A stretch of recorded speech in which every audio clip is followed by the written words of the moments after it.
मंत्री गिरीश महाजनांनी सुनील तटकरेंना सल्ला दिलाय। जागा वाटप होईपर्यंत कुणी घोषणा करू नये, उमेदवारी जाहीर करण्याची घाई न करण्याचा सल्ला त्यांनी दिलाय। तटकरेंकडून दिंडोरीच्या जागेवर झिरवळांच्या नावाची घोषणा करण्यात आली आहे। त्यामुळे आता याच पार्श्वभूमीवर गिरीश महाजनांनी सुनील तटकरेंना सल्ला दिल्याचं पाहायला मिळतंय। जागा वाटप होईपर्यंत कुणी घोषणा करू नये असं महाजन म्हणाले।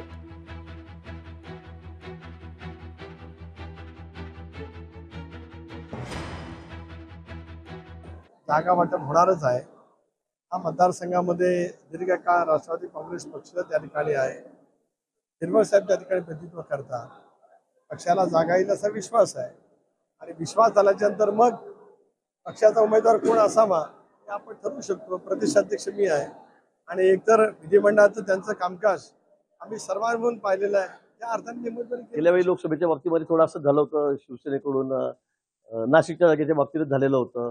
आताही तटकरे साहेब बोलले, पण ते मला असं वाटतं की जोपर्यंत सगळा शिक्कामोर्तब होत नाही तोपर्यंत तिन्ही पक्षांनी मला वाटतं या बाबतीमध्ये कोणी अशी घोषणा करू नये। हे मला असं वाटतं की हा प्रोटोकॉलच आहे तसा। मला वाटतं एकदा निवडणूक लागली आणि तुमचं जागा वाटप झालं की त्यानंतर आपण नावं जाहीर करावी। एकदा वाटप पूर्ण झालं त्यानंतरच असं बोलावं। लोकशाही मराठी ऐका, पहा, जागरूक रहा।